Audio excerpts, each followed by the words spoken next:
பரவாயில்லாத நீர் பேசும் இந்த வார்த்தைக்கு நன்றி செலுத்துகிறோம், நன்றிப்படுத்துகிறோம். இதே சொல்லிட்டு நல்ல வாசித்ததான வேத புத்தகத்திலே வசனம் நாம் வாசித்தோம். 56 4ஆம் வசனத்தை வாசித்தோம். என் ஓய்வு நாட்களை ஆசரித்து எனக்கு இஷ்டமானவைகளை தெரிந்து கொண்டு என் உடன்படிக்கையை பற்றிக் கொள்ளுகிற அன்னகர்களை குறித்து கர்த்தர் சொல்லுகிறது என்னவென்றால், அல்லேலூயா, என் ஓய்வு நாளை அனுசரித்து. அல்லேலூயா. இந்த நாளை தேவனாய் கர்த்தர் ஆதியிலே தொடங்கும் போது தேவனாய் கர்த்தர் 7ஆம் நாளை ஓய்வு நாளாக அனுசரிக்கும்படி கர்த்தர் உதவி செய்தார். முதலாவது எல்லாவற்றும் உண்டாக்கப்பட்டு எல்லாம் நல்லது நல்லது என்று கண்டார். ஆனால் 7ஆம் நாளை விசேஷப்படுத்தி கர்த்தர் மனுஷர் யாவரும் தேவனை தொழுது கொள்ளும்படியாய் அந்த நாட்களை தேவனாய் கர்த்தர் உண்டாக்கினார் என்று பார்க்கிறோம். இதுல தேவனாய் கர்த்தர் என்ன சொல்ல, என் ஓய்வு நாளை அனுசரித்து ஆசரித்து. அல்லேலூயா. ஓய்வு நாள் யாருக்காக? தேவன் படைத்த தேவனை வணங்கும்படியா. அல்லேலூயா. படைத்தார், படைப்பெல்லாம் மனுவுக்காக, மனுவை படைத்தார் தன்னை வணங்க, அவர் வணங்கத்தான் ஓய்வு நாள். நமக்கு வேலை செய்யறதுக்கு ஓய்வு நாள் இல்லை. அல்லேலூயா. நம்ம வீட்டுல வேலை செய்யற உட்காந்துக்கிறதுக்கு ஓய்வு நாள் கிடையாது. தேவன் படைத்த ஓய்வு நாளில் தேவனை துதிக்க முடியாது, தேவனை ஆராதிக்க முடியாது, தேவனை நாமத்தை உயர்த்த முடியாது. தேவன் கொடுத்தார் அந்த ஓய்வு நாளை. 6 நாளும் வேலை செய்யலாம். அல்லேலூயா. 7ஆம் நாளோ யாருடைய நாள்? அதெல்லாம் நம்ம திருடிக்க கூடாது. அல்லேலூயா. அதெல்லாம் நம்ம வஞ்சிக்க கூடாது. அதெல்லாம் நம்ம எடுத்துக்கிறோம். நம்மளுக்கு பேர் என்ன? திருட, திருடி. அல்லேலூயா. தேவன் நாளை நம்ம வஞ்சிக்கிறோம்னா என்ன நமக்கு பேரு?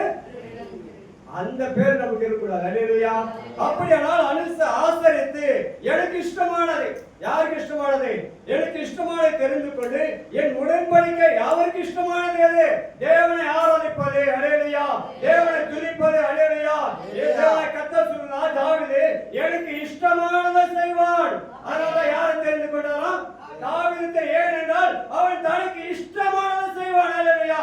அவனுக்கு இஷ்டமானது என்னன்னா, தேவனுக்கு ஒரு ஆலயத்தை கட்ட வேண்டும், தேவனுடைய நாமத்தை அதில் மகிமைப்படுத்த வேண்டும். நாம் எல்லோரும் நல்ல வீட்டில் இருக்கிறோம், நல்ல மாடியில் இருக்கிறோம், தேவனுடைய ஆலயமோ கூடாரத்தில் ஆராதித்துக் கொண்டிருக்கிறோம். அதனால நான் தேவனுக்கு ஒரு வீட்டை கட்டுவேன், தேவனுக்கு ஒரு ஸ்தலத்தை உண்டாக்குவேன் என்று அவனுக்கு குறித்து தேவன் சொன்னார். தனக்கு இஷ்டமானதை தேவனாய் கர்த்தர் தாவீதை தெரிந்து கொள்ள எனக்காக தேவனுக்கு இஷ்டமானதை செய்ய முடியாது. அவர் ராஜாவுக்கு அவருக்கு இஷ்டமான எவ்வளவு செய்திருக்கலாம். அதை குறித்து தேவன் சொல்லவில்லை. தனக்கு இஷ்டமானது செய்வான் என்று யாரை தெரிந்து கொண்டாராம்?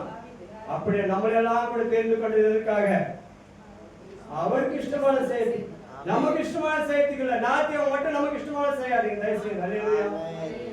மற்ற நாள் உங்களுக்கு இஷ்டமான எல்லாத்தையும் செய்யுங்க. ஆனா நாத்திகமான யாருக்கு இஷ்டமான செய்யணும்? தேவனுக்கு இஷ்டமான செய்யணும். ஆனால் தான் தாவீது குறித்து அவர் சொல்லுகிறார், தாவீது குறித்து எனக்கு இஷ்டமான செய்யும். அப்படியானால் ஓய்வு நாளை நம்ம என்ன சொல்லணும்? அனுசரிக்க வேண்டும். தேவனுக்கு இஷ்டமானதை தெரிந்து கொண்டு என் உடன்படிக்கை பற்றி கொள்ள வேண்டும். அல்லேலூயா. அவர் உடன்படிக்கை நம்ம என்ன பண்ணுமா? அதுக்காக தான் மோசே எங்க போனாரு? சீனாய் மலை மேல் போனார். போயிட்டு அந்த உடன்படிக்கை வாங்கி கொண்டு வந்தார், சட்ட திட்டங்களை கொடுத்தார். ஓய்வு நாளை அனுசரிப்பாயாக, உன் தாயை தகவலை கனம் பண்ணுவாயாக, பொய் சொல்லாதிருப்பாயாக, எல்லாவற்றையும் தேவனாய் கர்த்தர் யாருக்கு கொடுத்து அனுப்பினார்? மோசேக்கு கொடுத்தார். அதையெல்லாம் நாம் உடன்படிக்கை என்ன பண்ண வேண்டும்? அனுசரிக்க வேண்டும். அல்லேலூயா. அப்படியே அனுசரிக்கும் போதுதான் கீழே சொல்லப்பட்டதான வேத வசனம் நம்மிடத்தில் நிறைவேறும். அல்லேலூயா. அவர்களை கொண்டு வந்துதான் எங்க நிரப்புவாராம். நான் என் பரிசுத்த பர்வத்தை கொண்டு வந்து என் ஜெப வீட்டில் என்ன பண்ணுவேன்? மகிழ பண்ணுவேன். அல்லேலூயா. அவருக்கு இஷ்டமான செயல்தான் தேவனாய் கர்த்தர் எங்க கொண்டு வந்து மகிழ பண்ணுவாராம்? ஜெப வீட்டில் மகிழ பண்ணுவார். சர்வவல்ல தேவனாய் இருக்கிறார். அவர் தேவன் கர்த்தர் தாமே நம்மளை ஓய்வு நாளில் அவர் துதிக்கும்படி கொண்டு வந்த தேவனுக்கு நாம் கொடாடு கொடி நன்றி ஸ்தோத்திரத்தை எடுப்போம். கர்த்தாவே நம்மை ஆசீர்வதிப்பாராக. அல்லேலூயா. ஆமென்.